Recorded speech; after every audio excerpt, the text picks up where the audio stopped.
Shalom ou bracha à tous les auditeurs et auditrices qui nous écoutent sur Radio JM tous les vendredis.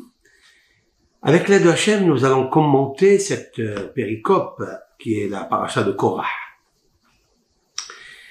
Lorsqu'on arrive à cette paracha, et celle qui a précédé d'ailleurs les Meragelim, les explorateurs, et celles qui viennent après, à savoir Balak et Bilam, on est toujours saisi d'une émotion.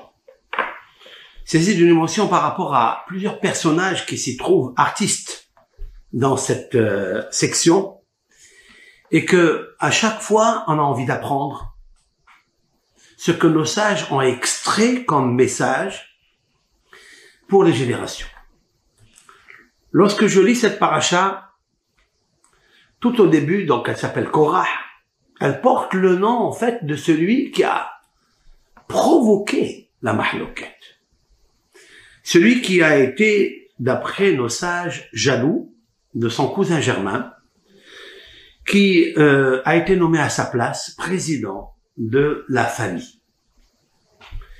Alors que Korah, cousin germain de Moshe, Rabbeinu d'Aaron, c'était lui, justement, et avec droiture, il lui convenait d'être le chef de famille dans sa famille. Et ça n'a pas été lui. On a mis quelqu'un d'autre à sa place. Bien sûr, quand on parle du personnage de Korah, c'est un homme dont nos sages savaient qu'il était grand. Il était grand parce que, d'abord, la mission qu'il avait. Il avait une mission d'une importance capitale, pas moindre que celui qui portait le Aaron HaKodesh. Il faisait partie de la famille des Lévites qui portait le Aaron HaKodesh. Les tables de la loi données au Sinaï à Moshe Rabbeinu, notre Seigneur et prophète d'Israël. Korah, lui. Donc c'est sûr et certain qu'il connaissait la valeur de Moshe Rabbeinu. Et nos sages de poser la question. Pourquoi il s'est disputé littéralement avec Moshe et Aaron? Pourquoi il a voulu pas seulement la place de Elitzaphan ben Uziel, qui est donc choisi d'être le chef spirituel et président de la famille de Korah, à la place de Korah. Les places, en fait, c'est Hachem Barak qui les donne. Ça n'est pas les hommes qui les choisissent. Hakadosh Baruch Hu, c'est lui, à sa convenance, j'allais dire. Il choisit la place de l'un et de l'autre.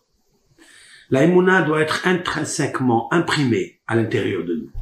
Que c'est Hakadosh Baruch Hu qui décide tout. Que nous sommes en fait des marionnettes entre ses mains et entre la dictée du verdict de sa bouche. Depuis que le monde est monde, depuis que l'Éternel est l'Éternel et qu'il a prévu de construire ce monde, un monde avec des hommes, avec des êtres, Hakadosh Baruch Hu va nommer un chef spirituel qui est en fait la quintessence de Abraham, Yitzhak et Yaakov, Moshe, qui vient en 4e position, celui qui va recevoir à la 26e génération depuis Adam Arishon, la Torah de l'Éternel, du tétragramme, chiffre 26, le nom de Dieu. Et en fait, Korah, qu'est-ce qui lui arrive, demande mon sage? Korah, chez Piqué à Haya, il était tellement intelligent. Mara'al Shtudze. Qu'est-ce qu'il a vu pour entrer dans cette folie et provoquer la dispute, la querelle et la mahloket? Au point où il a entraîné avec lui les sages d'Israël, 250, de la famille de Réhouven. Il a entraîné avec lui, lorsque la terre s'est ouverte, une punition, une sentence impensable, d'être englouti, lui. Ses 2 enfants, mais ils ont été sauvés par la suite. Et ils ont chanté Hachem. Les 250 Sanhedrin, c'est-à-dire chefs des tribunaux d'Israël, parmi eux les 12 Meragelim, c'est-à-dire parmi les chefs d'Israël qui ont offert à Hachem à l'inauguration du temple, Nahshon ben Aminadab, Elitzaphan ben Uziel, etc., etc., Elissour ben Shedeur, pardon, et tout le reste, eh bien, ils ont été engloutis avec Korah. Plus encore, nos sages demandent la question. La Torah témoigne que les enfants sont aussi engloutis avec Korah. Si Korah a fauté, les enfants, ils ont fait quoi? Pourquoi on les a punis? Et nos sages de dire une phrase qu'il nous faut retenir. Combien la discorde, la dispute, la mahloquette peut entraîner la mort, même des enfants qui n'ont rien fait. Pourquoi? Parce que la mahloquette, c'est Met Helek. Dans le livre de Megalé Amukot, de Rabbi Natan Nata Shapira, de Cracovie, 16e siècle, il a écrit que mahloquette s'écrit Mem Het Lamed Kouf Tav. Au début, il y a un Mem. À la fin, il y a un Tav. Ça forme le mot Met, la mort. À l'intérieur, Helek. Helek, c'est la part. Toutes les bonnes parts que l'on peut et qu'on doit recevoir par nos mérites, nous pouvons les tuer à cause de la mahloquette. Et c'est dans tous les domaines. La parnassa, le ziboug, tout peut être éclaboussé, tout peut être détruit par le poison de la mahloquette. La mahloquette est un poison de la même façon que le poison ne fait pas de différence pour celui qui le mange. Qu'il soit tzaddik, hassid, racha, le poison tue. C'est la raison pour laquelle, si le poison tue, alors il faut nous faire très attention de se tuer, de se taire et de se sauver de la mahloquette, du feu, de l'incendie, qui est un incident qui a été procuré ici dans cette paracha. Alors donc, ça c'est la mahloquette. Met Helek. Grâce à cette parole de Rabbi Natan Nata Shapira de Cracovie, j'ai compris quelque chose que Yaakov ne voulait pas. La Torah nous dit quoi? Korah ben Yitzhar ben Kehat ben Lévi, Korah fils de Yitzhar, fils de Lévi, mais Kehat fils de Lévi, fils de Yaakov. Yaakov Avinu a prié pour ne pas être dans la mahloquette de Korah Be'adat. Ne pas être cité à l'intérieur. Où on a vu cela? Rashi rapporte que Yaakov, lorsqu'il a reçu Shimon et Lévi, il a dit Be kehalam al tehad kevodi besodam al tavo nafshi. Que mon âme ne descende pas, ne s'unisse pas avec les Meragelim, quand ils avaient le secret, c'est pour ça qu'il emploie le mot sod, qui est le secret, ils avaient un conseil, et ils voulaient pratiquer ce conseil de parler à médisance. Yaakov avait déjà compris qu'il fallait pas être parmi eux, dans le secret. Et, au bekehalam al tehad kevodi, que mon kavod, mon âme, parce que kevodi se pratique ici avec vav, la lettre vav. Kavod. Kavod, explique Rabbeinu Behaye, chaque fois qu'apparaît le nom kavod, c'est la neshama. Que ma neshama, qui sera éternelle, ne s'unisse pas avec l'assemblée de Korah Va'adat. Et c'est la raison pour laquelle il y a l'absence du mot, du nom de Yaakov dans cette paracha. Vaikach Korah ben Yitzhar ben Kehat ben Lévi, puis il n'est pas marqué ben Yaakov. Il a dit Rashi, je ne veux pas être ben mahlokatam. Shibikesh Yaakov rahamim ala atzmo. Yaakov a demandé à Hachem miséricorde ala atzmo pour lui. Shelo yizacher shemo al mahlokatam. pour ne pas être cités dans leur mahloket. J'ai pris le mot mahlokatam que Yaakov a cité dans sa bouche. C'est que, vous savez que Yaakov, il est Ishtam Yoshev Ohalim. Yaakov, la Torah lui a donné un diplôme exceptionnel. Un très beau cadeau que la Torah a écrit sur Yaakov Avinu, dès lors qu'il a commencé à grandir à 13 ans. Mais Yaakov, Ishtam Yoshev Ohalim. Et Yaakov a dit quelque chose de fabuleux à son père Esav lorsque sa mère, l'envoie pour aller prendre les bénédictions chez Yitzhak, le père. Yaakov dit à sa mère, Anochi ish halak. Je suis un homme lisse. Et Esav est un homme poilu. Les deux synonymes de tam et de halak font le mot mahloket. Sauf que mahloket, c'est met helek. Il tue une part. Toutes les bonnes parts que vous recevez, il peut les tuer. Il peut littéralement les détruire. Excepté Yaakov, il dit, je ne veux pas être dans la mahloket, c'est-à-dire helek, met. Mais je veux rester tam et halak. Je veux rester un homme intègre et lisse, sans aucun problème. Comment alors éviter la mahloket? Je pense que c'est là la recette.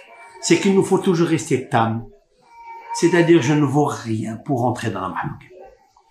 Et en fait, être un homme lisse, un homme qui glisse, un homme qui ne fait pas d'histoire, qui n'a pas de problème avec les autres. Comment faire cela? C'est toujours être ma'amin, bachem, comme c'est marqué dans la Torah. Ithalech lefanai vehi tamim. Marche devant moi et sois intègre. À la limite naïf. Et aussi, il est marqué dans notre verset, Tamim tiye im Hashem Elohecha. C'est-à-dire, sois intègre avec Akadosh Baruch Hu. Ça veut dire quoi? Accepte toutes les situations qu'il t'apporte. Il me faut répéter plusieurs fois dans ma tête, au moins 90 fois, me rabâcher, d'accepter tout ce que Akadosh Baruch Hu, il m'apporte. Et il ajoute Rashi, Velo tahkor ahar atidot. N'essaye pas d'analyser ce que va le devenir. Le mot tahkor vient du mot heker. Heker, c'est-à-dire analyse, recherche, archéologue. Voilà que heker, c'est l'anagramme du mot Korah. Effectivement, Korah est un grand archéologue, un grand chercheur. C'est quelqu'un qui réfléchit énormément, nuit et jour. Comment faire attention à son poste, et pas seulement un poste matériel, même à son poste spirituel comme Korah, qui a voulu être pas seulement maintenant le président de sa famille, mais plus que ça. Il a voulu être le roi d'Israël, prendre la place de Moshe et aussi prendre la place du grand prêtre. C'est-à-dire, il a voulu en fait tout pour lui. On dit en arabe, c'est-à-dire que celui qui la veut entière, il la laisse entière. Et c'est ce qui s'est passé. Mais qu'est-ce qu'il a vu pour? Alors on dit nos sages qu'il a vu que allait sortir Shmuel Hanavi de lui. C'est-à-dire que la raison qui est valable, c'est une prophétie, que Shmuel Hanavi, qui est équivalent à Moshe et à Aaron, plus encore, Shmuel Hanavi qui va oindre, il va oindre David Améler, le roi, et il va oindre Shaoul, et il va oindre, et aussi, c'est-à-dire que Shmuel Hanavi qui est supérieur à tout le monde. Ça, c'est vrai, c'est une vraie prophétie. Mais seulement le Sava de Novardok, il dit, voilà, l'erreur fondamentale, c'est qu'il a devancé la raison qui va arriver, c'est-à-dire que Shmuel Hanavi va sortir de lui, à la cause qui était en train de gîter en lui. La cause qui lui provoque la mahloket, c'est la raison qui va venir dans le futur. Et voilà pourquoi il perd tout son pari. parce qu'il n'est pas comme Yaakov Avinu, qui lui, il dit, moi, je suis tam, halak. C'est-à-dire, moi, j'accepte tout ce que Dieu, il me donne, parce que je suis le plus naïf, à savoir, même si Yaakov Avinu est un prophète, il voit des choses exceptionnelles, comme maintenant, qu'il ne veut pas être parmi les Meraglim, il ne veut pas que son nom soit cité parmi Korah. Mais qu'est-ce qu'il fait? Il garde toujours halak.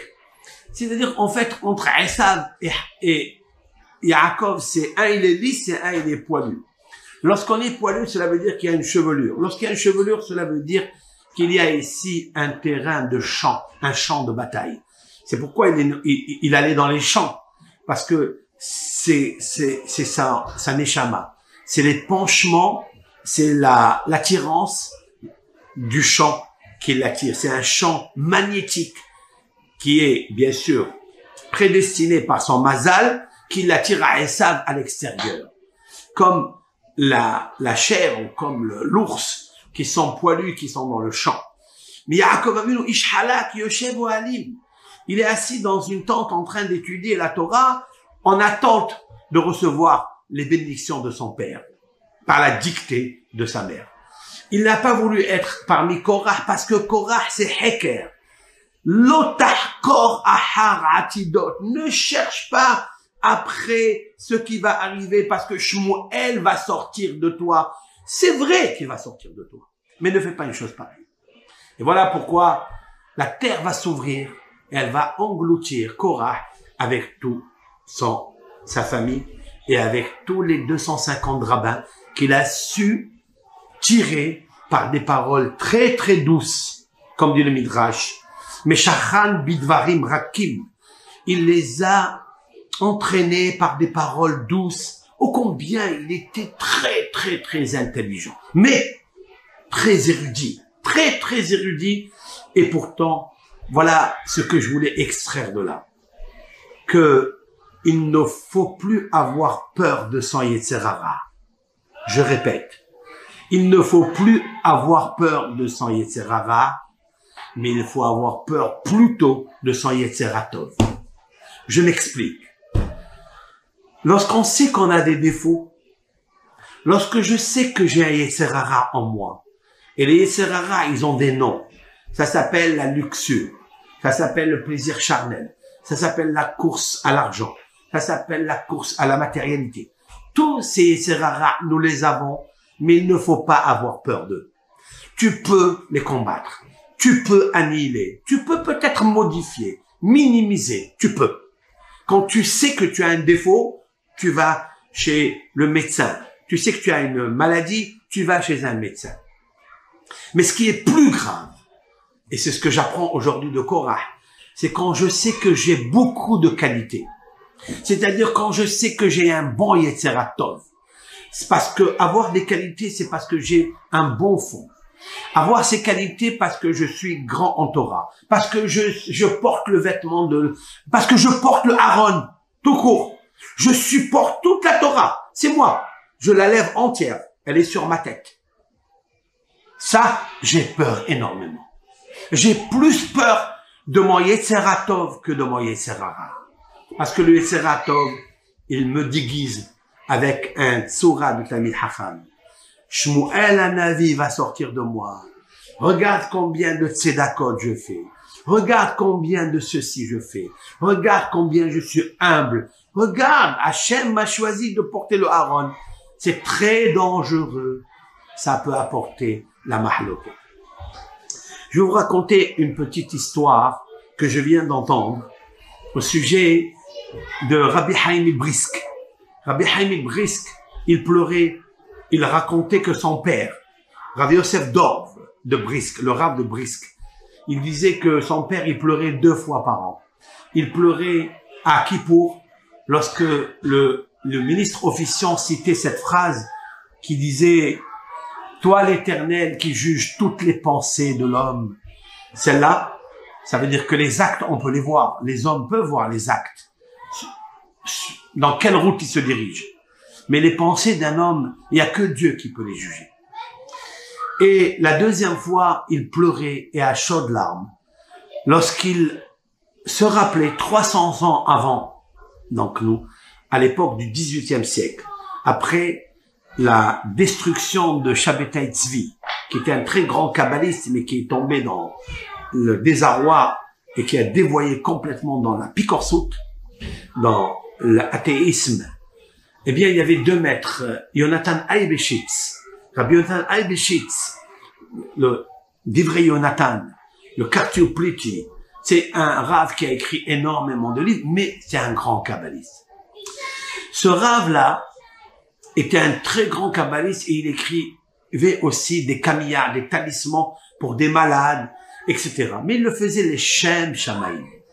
À son côté, son adversaire, qui était son Baal Mahloket, j'ai nommé le Ya'betz, Rabbi Yaakov Amdin, le fils de Hacham Tzvi, le rabbin d'Amsterdam, qui aussi était un homme très érudit.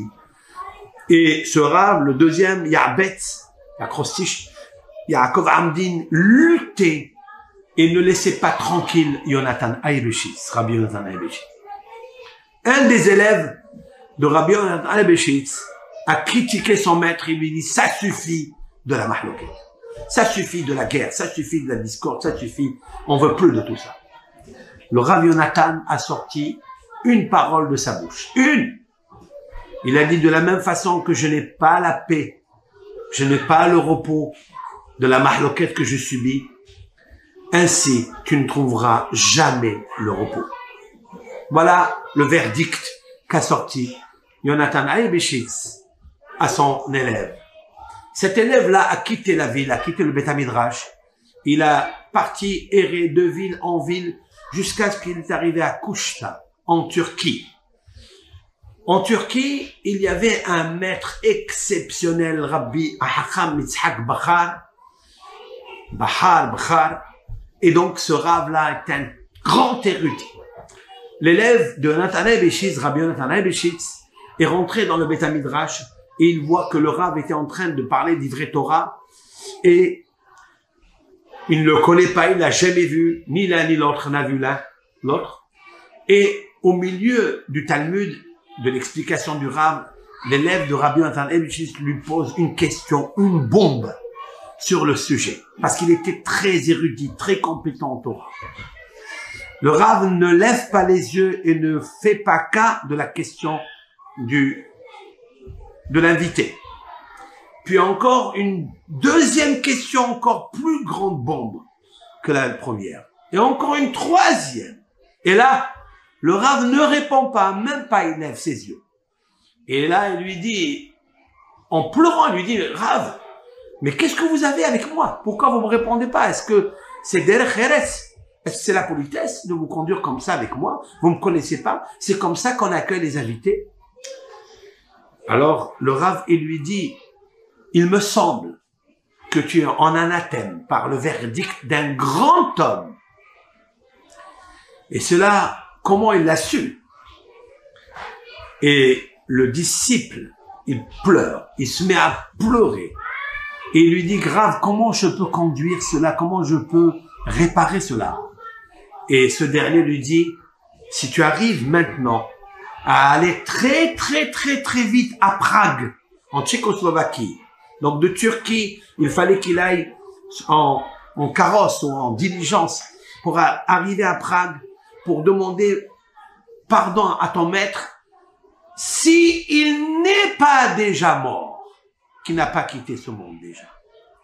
L'élève, immédiatement, il prend un cocher, il lui dit, écoute, il faut que tu fasses très vite, nuit et jour, tu t'arrêtes pas. Je te donnerai la somme que tu me demanderas. Tu arrives à Prague, je dois aller vite voir mon maître. Celui-ci fait ce qu'il a demandé, il court, ils arrivent à Prague, il se dirige vers le sentier qui amène à la cour du Beth Midrash du Rav. Et voilà que le cercueil de Rabbi Yonatan Eibeshitz est arrivé à leur rencontre. Ils ne pouvaient plus rien faire. Voilà ce que ça veut dire la mahloket, Rabotai.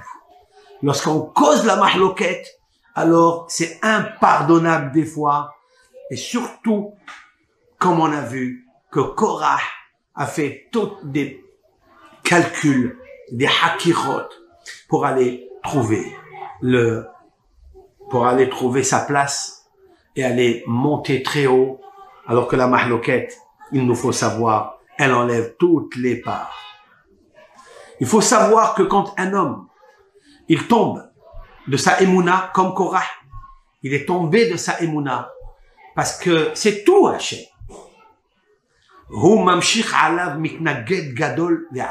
Il faut savoir, quand quelqu'un il tombe de la émouna, il a toujours un adversaire, dit Rav Nachman de Breslev, dans Sefer Hamidot, je cite dans son Hot Meriva, dispute, dans le Hot Vav, Bechol Pa'am She Adam Nofel Me'emunato. Chaque fois qu'un être humain tombe de sa émouna, Hu Mamshich Alav, il traîne sur lui un mitnaged, quelqu'un qui va le contredire, Gadol, grand Ve'achir. Je ne sais pas de quoi il parle et de qui il parle. En tous les cas, ce que je sais, c'est qu'on peut surplomber, superposer ce que dit Rav Nachman de Breslev ici avec Moshe Rabbeinu. Moshe Rabbeinu était un homme gadol ve'achir. Il était immensément riche. Moshe Rabbeinu s'est enrichi des comment on appelle ça, des psolet à louhot. Vous savez que les louhot, les tables de la loi étaient faites en diamant ou en saphir. Et Dieu lui dit sculpte les louhot. Il lui a donné une barre de saphir, une grosse barre, de quoi sculpter les tables de la loi. Il lui dit tout ce qui tombe, tous les résidus qui tombent, tu les prends pour toi. Pessol, sculpte, lecha, pour toi. La pissolette, c'est-à-dire ce qui tombe de la sculpture, tu le prends pour toi. Moshe Rabbeinu, en une fraction de seconde, l'Éternel a rendu riche. Ça, c'est la richesse. Et alors, la grandeur, est-ce que quelqu'un a le moindre doute sur Moshe Rabbeinu qu'il était le gars de la d'or? Alors, qui est l'homme qui est tombé de sa émouna pour moi? Eh bien, c'est Korah qui est tombé de sa émouna. Pourquoi t'affairer à un homme? Pourquoi t'affairer à Aaron, à Moshe? Elitsaphan ben Oziel. Elitsaphan ben Oziel a pris ta place, il est plus jeune que toi. Et alors? Si c'est pas Akadosh Baruch qui fait, alors qui est-ce qui fait? Et c'est ça, en fait, la mahloket. La mahloket, c'est que Korah, il devait recevoir une part, dit le Zohar Akadosh. Il devait recevoir une part, les Atid Lavo. Dès qu'il rentre en Eretz Israël, il devait être vraiment le Kohen Gadol. Pourquoi? Parce que les Lévites vont se transformer en Kohen. Dit le Zohar Akadosh, il est inversé. Inversé dans les prophéties, Ha-Kohanim Halviyim. On appelle les Kohanim Léviim. Est-ce que les Kohanim, c'est les Léviim? Il dit oui. Les Kohanim d'aujourd'hui, Aaron, seront demain les Lévites. Les Lévites deviendront les Kohanim Gdolim. Qui deviendra Kohen? Explique le Zohar Kadosh, Korah. Korah allait devenir un grand Kohen. Pourquoi? Vaïka Korah. Maintenant, je reviens au passage. Et Korah a pris. Et tous les Mefarshim demandent, mais qu'est-ce qu'il a pris? Il a pris quoi? Bon, vous connaissez les Midrashim, il a pris un Talit, il a pris les Tzitzit, il a pris le Beth Midrash, les livres. Vous connaissez ces Midrashim-là. Nous avons diffusé déjà 2 ou 3 vidéos sur ça. Mais moi, je voulais dire avec l'aide de Hachem, selon le sens le plus simple, à savoir la juxtaposition du mot Vaïka et du mot Korah. Vaïka, vous savez ce qu'il a pris? Il a pris son nom. Il a pris son nom Korah. Et comme il était quelqu'un qui était analytique, esprit analytique, il a analysé le mot Korah. Qu'est-ce qu'il peut donner le mot Korah? Voilà ce qu'il a pris. Korah Kouf, Kedusha, la sainteté. Ketoret, la Ketoret, il va la prendre, la Ketoret. Le Resh et le Het, c'est Ruach, l'esprit. Ruach Kedusha, Reach Ketoret. Voilà ce qu'il a pris. Il a dit quoi? J'ai Ruach HaKodesh, j'ai l'Esprit Saint, avec lequel je vois le futur, c'est-à-dire dans ma descendance progéniture, va sortir de moi un enfant qui va s'appeler Shmuel Hanavi, qui lui va oindre David, etc. Eh bien, pourquoi alors je ne serai pas aujourd'hui le Kohen Gadol? Et c'est moi qui vais amener l'encensoir, la Ketoret. Alors, je reviens. Vaïka, vous savez ce qu'il a pris? Il a pris Korah. Il a pris le mot Korah, tout court, tout simplement. Il a visité dans le mot Korah, il y a un kouf. Le mot Korah veut dire Kouf Kodesh. Après, il reste le Resh et le Het, Ruach. Ruach Kodesh. C'est-à-dire son Ruach à Kodesh. Et il a dit, Kol ha'eda kulam kedoshim. Toute l'assemblée, elle a entendu au mont Sinaï, comme toi, Moshe et Aaron, on a entendu que l'Éternel est un. Alors s'il est un, alors quelle différence qu'il y a entre toi et moi? Pourquoi moi, je ne serai pas par mon grand Yetzer Tov, les Shem Shamaïm? Pourquoi je ne serai pas aujourd'hui le grand prêtre et celui qui a un Ruach HaKodesh de recevoir direct de HaKadosh Baruch Hu? Alors là, c'est vrai que dans son nom, il y a beaucoup de parts. Ruach HaKodesh, Reyach Ketoret, dans le mot Korah, il y a tout ce que vous voulez. Mais la mahloket, Met Helek, il a tué ses parts. Tandis que Yaakov Avinu, Tam Halak, il est resté toujours intègre. Il est resté toujours halak, sans dispute. Vous savez qu'est-ce que c'est halak? Halak, c'est dans la bête.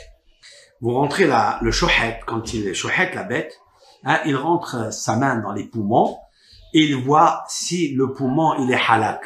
C'est-à-dire, il le touche avec ses doigts, s'il est lisse et qu'il n'y a pas de ce qu'on appelle les sirchot, c'est-à-dire les adhérences. Les adhérences, c'est la mahloket. Yaakov est un homme qui a le poumon halak, c'est-à-dire la respiration du poumon qui est nette, sans adhérence. Il n'y a pas de trou pour fabriquer, à cause de la glaire qui sort des poumons, une adhérence qui va se coller, soit des fois à la côte, soit elle se colle au cœur. Il y a des adhérences qui sont très très longues. Korah avait énormément d'adhérence. Il avait trop de sirchot. Et c'est quoi les sirchot? Ça n'est pas les défauts. Il n'avait pas de défauts. Il avait que des qualités. Et c'est le problématique. C'est quand on n'a que des qualités. Maintenant, je vous raconte une petite histoire que j'ai lue concernant le contraire de la mahloket. Celui qui aime le shalom, c'est celui qui aime la paix. Je vais vous raconter une petite histoire. Cette histoire que je vous raconte, je l'ai vue dans un livre qui s'appelle Bikurei Yaakov. Un livre merveilleux. Je viens de découvrir, donc je raconte ces petites histoires dans mes vidéos, parce que, comme a dit le Baal Shem Tov, grâce aux histoires, on a la Emouna, et quand on raconte d'un maître célèbre, illustre, on est imprégné de lui, eh bien, il prie pour nous, il nous protège. Je voudrais raconter l'histoire du Bah. Le Bah est un homme qui a écrit sur le tour. Il s'appelle Rabbi Yoel Serkish, qui a vécu on va dire, au XVIe siècle à Cracovie.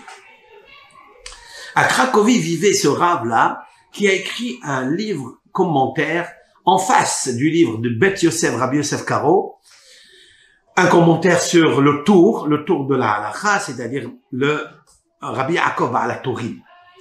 À côté, à gauche, il y a un livre qui s'appelle Bah, c'est-à-dire l'acrostiche de Baït Hadash, la maison nouvelle. En faisant référence à Bet Yosef, donc lui, il a fait Baït Hadash. L'auteur s'appelle Yoel Serkish, Ashkenaz, mais c'est un as qui nage dans la Torah. Il était compétent, mais alors grandiose. Le Bah raconte quelque chose. Cette histoire la raconte Rabbi Yosef de Rogin, un grand hassid.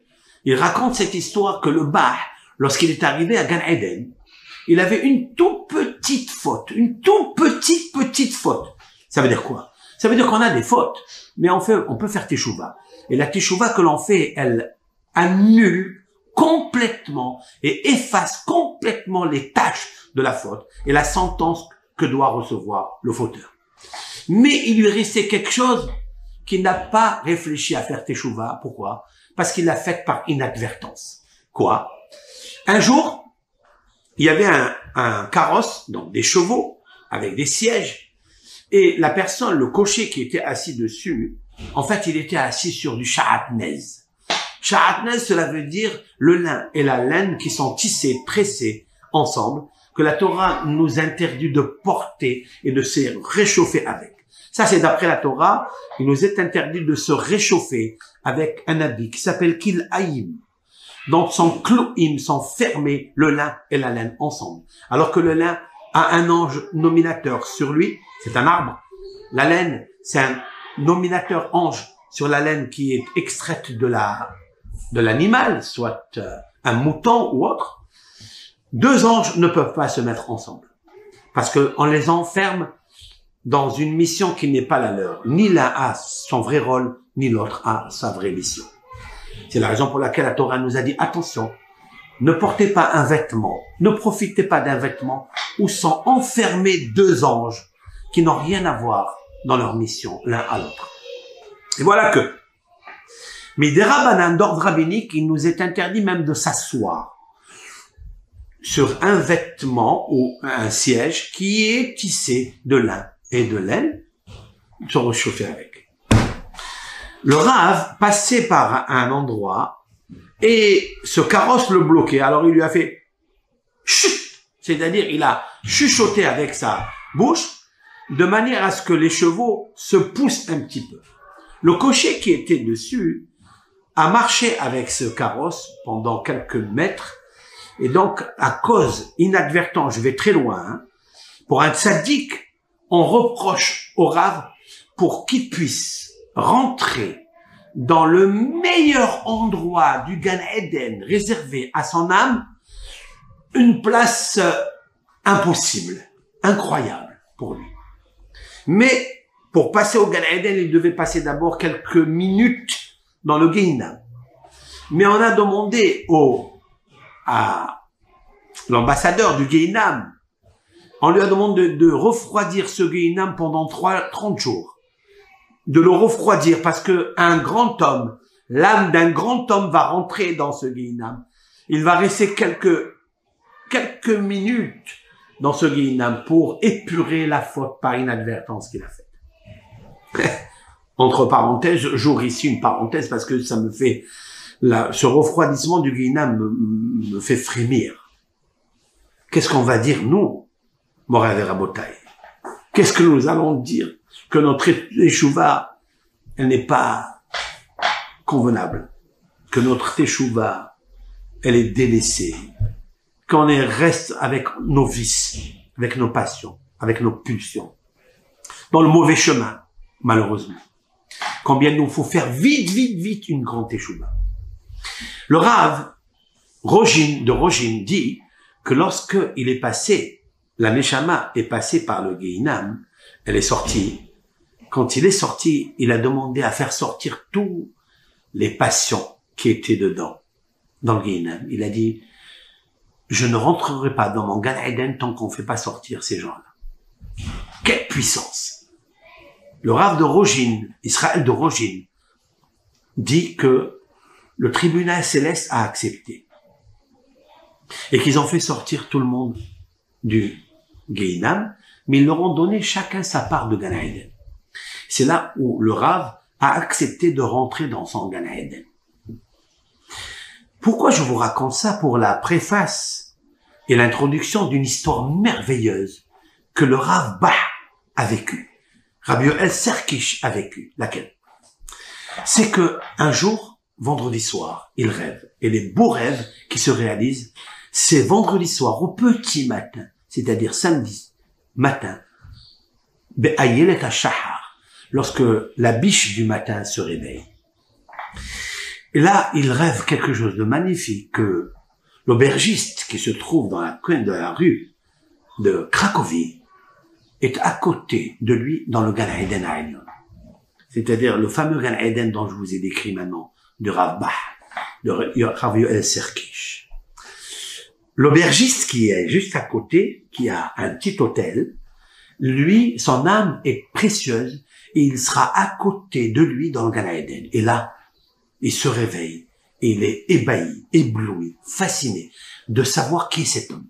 Ça doit être un homme caché, un homme érudit, mais très caché. Immédiatement, dimanche, il va le voir. Il attend qu'elle s'occupe de ses clients, puis il s'adresse à lui, il s'assoit à une table, et lui dit, tu sais que je suis le Rav de la ville. Il lui dit, mais Rav, mais bien sûr, je vous connais. Vous êtes célèbre, vous êtes un grand homme. Il lui dit, bah, écoute-moi, il faut que tu me racontes un petit peu quelles sont tes bonnes actions. Et immédiatement, immédiatement, Ani gozer alecha begzerat Torah. Je décrète par le décret de notre Torah sainte que tu me racontes ce que tu as fait dans ta vie. Il lui dit, mais Rav, je n'ai rien fait dans ma vie. Je suis un aubergiste. Il lui dit, je veux être celui qui apprend de l'aubergiste. Alors il lui raconte, il lui dit, peut-être, mais pourquoi Rav? Pourquoi je dois raconter? Il lui dit, parce que je veux savoir pourquoi. Je veux connaître les desseins de Dieu. Est-ce que vous étudiez la Torah? Il dit non.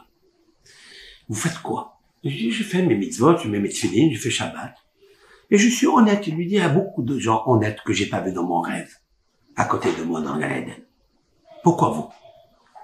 Racontez-moi une histoire que vous avez vécue. Et le Rav lui raconte. L'aubergiste lui raconte.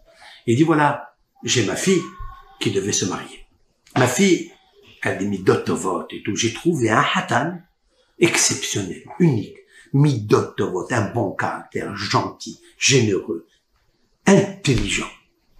Et puis, j'ai rencontré mon compère, donc celui de mon futur beau, le père de mon gendre, et lui, il m'a proposé de faire le mariage dans un village, parce que là-bas, il a sa villa, très grande villa, et il voudrait, si il lui donnait la permission de célébrer la houpa et le mariage là-bas. J'ai accepté. J'ai dit oui. Un gendre comme ça, qui va le rater? Un diamant. Vous pouvez le rater? Non. Alors il a dit d'accord. Et là, vous savez qu'à l'époque, il y avait un minhag, une coutume ancestrale, à côté de Cracovie, donc dans toute la région, c'est que avant la houpa, ils offraient des boissons, des gâteaux, pour comme aujourd'hui on fait un petit stand avec en attendant la houpa, des fois la houpa, avant qu'elle arrive, parce que à chaque seconde, Akadosh Baruch Hu est précis d'une synchronicité qui n'a rien à voir avec la synchronisation. Synchronicité, ça veut dire à la seconde près, lorsque le hatan doit mettre la bague pour gagner l'airbag dans l'index de la kala. Et c'est pas donné à l'homme, ni au rabbin marieur, ni au témoin. Des fois, on attend des heures. Parce que Bashamaim, d'abord les âmes, elles doivent être prêtes avant les corps, qui ne sont que des décors. Et voilà que le Rav, enfin l'aubergiste, voit parmi les invités une personne en train de pleurer. Il était en train de pleurer, à chaudes larmes, angoissé.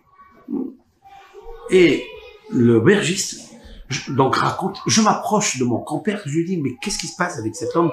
Est-ce que c'est le moment qu'un homme, il parle, il pleure pendant quelques secondes avant la houpa? C'est ça vos invités? Il dit, non, c'est une petite histoire avec cet homme, mais c'est rien, ça y est, il a oublié, tout ça. Non, c'est un ami, puisque je l'ai invité. Il lui dit, non, je veux savoir. Il lui dit, bon, écoutez, moi, je peux pas je sais pas pourquoi il pleure. Qu'est-ce que fait l'aubergiste? Il va à la rencontre de cet homme et dit, monsieur, qu'est-ce que vous avez? Vous pouvez m'expliquer? Et puis, il lui explique la chose suivante. Il dit, écoutez, vous savez que moi aussi, j'avais une fille. Et ma fille devait se marier avec le gendre que vous allez prendre. Ce gendre-là, je l'ai tellement aimé. C'est un bon garçon. J'aurais vu ma fille vivre le vrai bonheur toute sa vie avec ce garçon. Hélas, j'ai eu un problème de dot. Vous savez, quand il y a la dot, il y a toujours les dettes. On peut pas être dans les vœux et les dettes et une vedette. C'est impossible. Alors, j'avais pas la dot nécessaire pour. Et ce monsieur a rompu le mariage. Mais moi, je veux ce garçon. Mais maintenant, je peux plus rien faire. C'est fini, je peux plus rien faire. Si vous pouvez rien faire, pourquoi vous êtes amer? Pourquoi vous pleurez? Il dit, parce que j'aime. Parce que je ne peux pas oublier ce qui m'arrive. Alors il lui dit, un instant, je reviens vers vous. Il va, l'aubergiste, il va voir le compère. Il lui dit, écoute-moi bien, je vais t'embrasser, mais en même temps, t'embarrasser. Il le prend, il l'embrasse, il lui dit, on est des frères ensemble. D'abord, tu m'as caché que ton fils, avait déjà une première fiancée, une ex. Il lui dit, mais non, il n'y avait rien ensemble. Il dit, mais d'accord. Mais était destiné, il y avait une préparation psychologique. Et donc, ça, je le savais pas. Mais je veux te dire quelque chose. Même si le ciel, il a promis que ma fille se marie avec votre fils qui est un garçon que j'estime être exceptionnel et unique. Mais fais-moi plaisir, s'il te plaît. Pour mon shalom et ma menouha à moi, je ne veux pas rentrer dans cette, entre guillemets, discorde et mahloquette pour le shalom de ce monsieur qui est en train de pleurer. Je voudrais te payer la dot que tu as demandé à cet homme-là pour sa fille, comme si c'était ma fille, et comme si tu as pris ce gendre-là, qui est bien, pour ma fille. Maintenant, je voudrais que tu acceptes, s'il te plaît, je veux rentrer la fille de cette personne qui pleure à la houpa, à la place de ma fille. Il faut que tu acceptes, pour l'amour de Dieu. Et c'est là où le compère, il savait plus où aller. Parce que la fille aussi, de cette personne qui pleurait, elle était aussi bien. Et c'est là, l'aubergiste s'arrête, et le bah, Rabbi Yoel Serkish, qui se met à pleurer, mais cette fois-ci, tressaillant de joie, c'est-à-dire pleurer de joie. Il a dit, merci Hachem, Idbarach, merci à Kadosh Baruch Hu, que tu m'as donné une place dans le Gan Eden à la place de cet aubergiste. Nous sommes et nous habitons à la même enseigne, l'auberge du Gan Eden. Et en fait, qu'est-ce qu'on apprend de là? Tu peux être un grand homme en Torah. Tu peux avoir des qualités exceptionnelles. Et tu peux avoir un Gan Eden magnifique, dans l'endroit le plus idyllique du monde. Mais ce qui est valeureux pour les yeux de Hachem, c'est quoi? La concession. C'est concéder. Ce n'est pas de prendre pour toi. Même si tu as un Yetzirah Tov magnifique, même si tu as des qualités exceptionnelles, mais si à cause de tes qualités, tu vas engendrer la discorde, tu vas engendrer, sécréter le venin, tu vas engendrer, sécréter le feu qui dévore, la terre qui s'ouvre et qui engloutit, les enfants qui vont mourir parce qu'ils n'ont rien fait. Mais le poison et le feu, lorsqu'il arrive un incident d'un incendie dans une maison, il peut y avoir même une femme enceinte. Tout le monde y passe à cause du feu. Il faut savoir que le feu de la mahloquette, il faut s'en éloigner très très fort. Comment guérir le met halek? C'est-à-dire tuer la partie bonne. Comment? Eh bien, tam halak. Il faut être halak et tam. Ce sont les lettres qui sont la controverse, la contrebalance de la mahloquette. Il faut s'en éloigner. Et c'est ça la grandeur. Ce que j'ai appris de cette histoire magnifique de Rabbi Yoel Serkish, que Akadosh Baruch Hu, Ribono Shel Olam, il veille à l'étude de la Torah. Mais il veille à quelque chose, à l'émergence de l'étude de la Torah, à savoir la concession, le pardon, le shalom. Et le shalom, ça c'est grand. Je préfère ne rien avoir. Je préfère avoir une petite part, mais halak, c'est-à-dire un poumon lisse, où je peux respirer. Le poumon lisse est la respiration qui est bonne.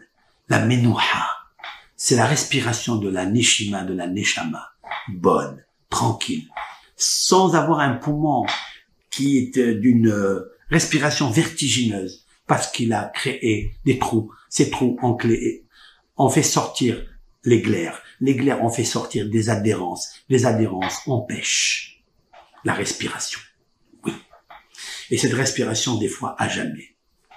Voilà pourquoi que lorsque on oublie que Akadosh Baruch Hu, c'est lui, le maître du monde, qu'on doit s'écraser devant son décret, devant lui, pas devant les hommes, peu importe la place que vous occupez, peu importe la situation que vous avez, quand vous savez que c'est Hachem qui vous la donne, que Akadosh Baruch Hu, c'est lui qui décide, qu'est-ce qu'un être humain?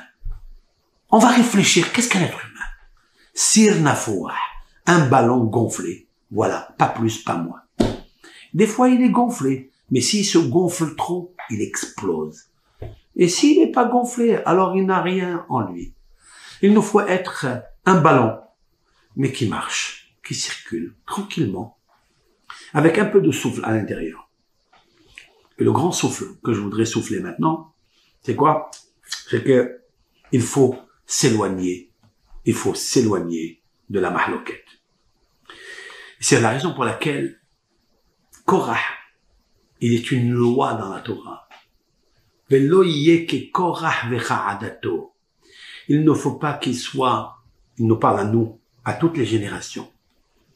Il ne faut pas qu'il fasse des brèches. Qu'est-ce que Korah? Pourquoi on l'appelle Korah? Nos sages s'intéressent à analyser cette fois-ci le mot Korah.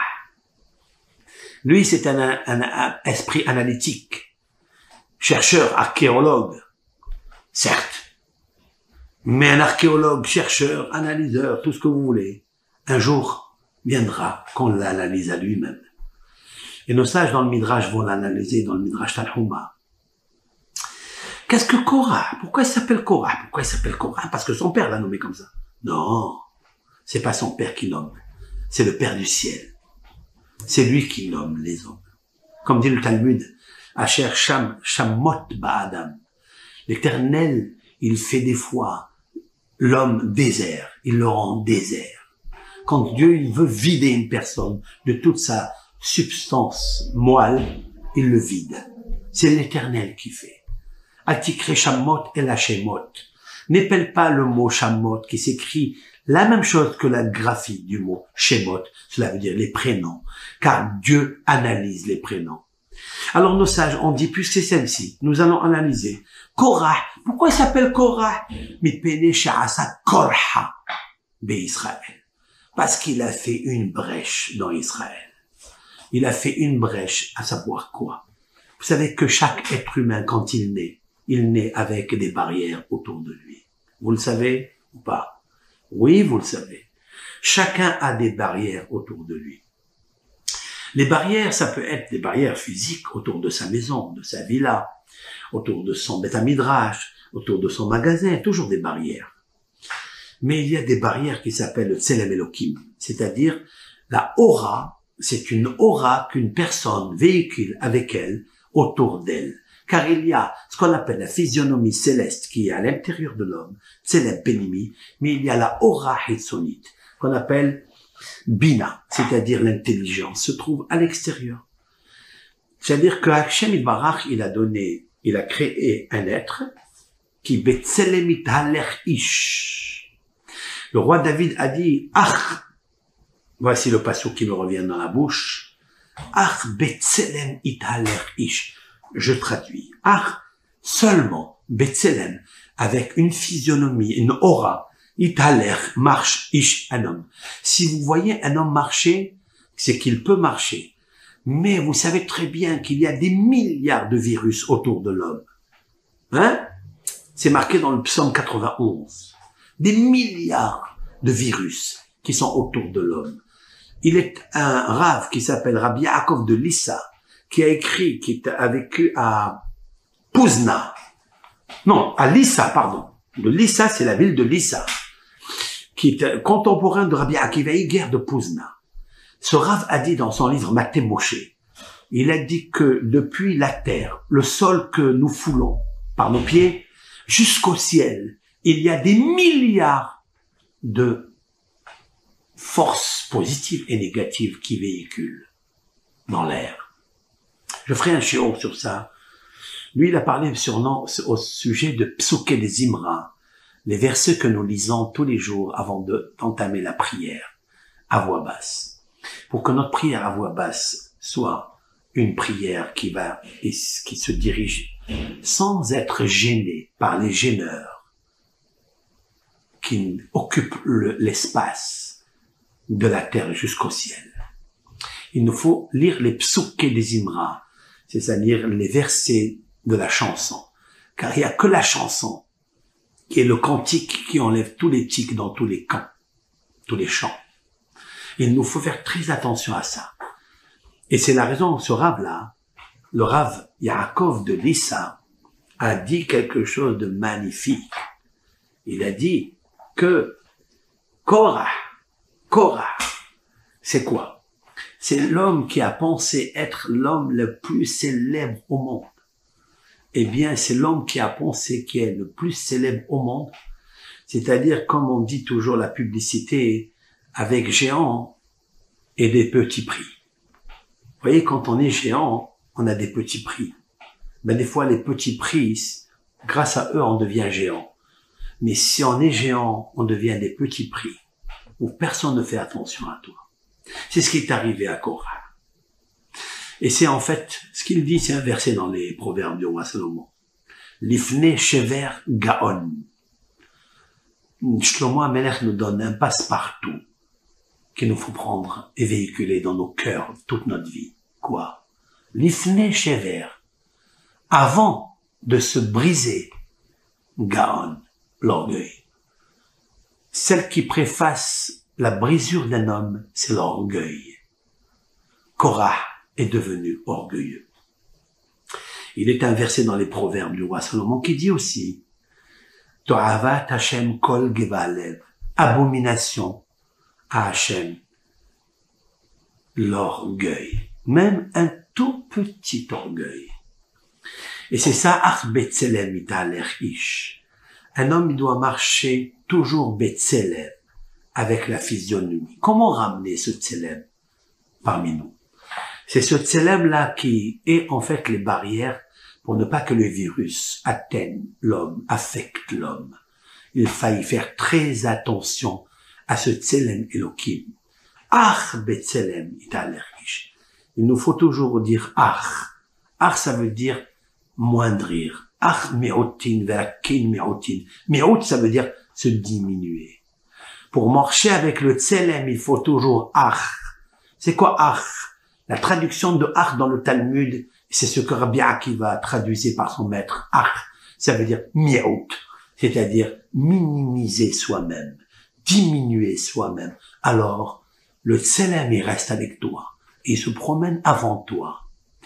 Mais si tu t'enorgueillis, tu perds le Tzelem. Si tu perds le Tzelem, alors tous les mauvaises ondes, les ondes maléfiques, les virus peuvent t'atteindre. Et c'est là que Korah a fauté. Le Ratson, que Akadosh Baruch Hu nous sauve de la mahlouket. Et je fais la requête pour chaque Ben Israël. Lorsqu'un homme, il est bâti de Emouna et de Bitachon Bachem, il n'a pas de quoi perdre le sourire. Parce que Akadosh Baruch Hu, c'est lui qui fait. Gardez le sourire, vous aurez le sou et les rires.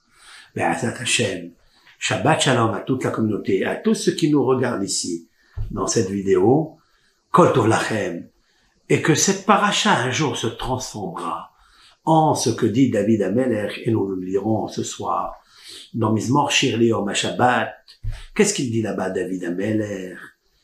Tzaddik katamar ifrah. Le tzaddik fleurira comme le dattier ou le palmier. Dans la fin des mots, remarque le Ari Akadosh. Rabbeinu Yitzhak Luria Ashkenazi remarque que la fin des mots forme le mot, le nom de Korah. Même Korah, parce qu'il était bon, mais pas pour le moment. À l'avènement messianique, à la résurrection de mort, il aura une part au Olam Haba. Eh bien, nous n'allons pas attendre au Olam Haba, nous n'allons pas attendre la résurrection des morts, nous allons essayer de la faire maintenant, de ressusciter grâce à une teshuva pleine, complète et parfaite. Tam halak. Tam halak. Pas met halak. Tam intègre, naïve avec Akadosh Baruch Hu. Cherche pas à comprendre ce qu'il te fait. Et halak, lisse. Marchant dans un chemin, un sentier lisse. Même s'il y a des embûches, mais on peut sauter les embûches, mais pas tomber et s'engloutir dans les embûches. Je terminerai pas avec les embûches, mais peut-être avec une bûche, c'est-à-dire avec un bon gâteau d'Ichbot Shabbat. Le gâteau, vous l'avez commandé. C'est celui-ci que je vous donne, que je vous offre. Shabbat Shalom à tout le monde. Kol Tov.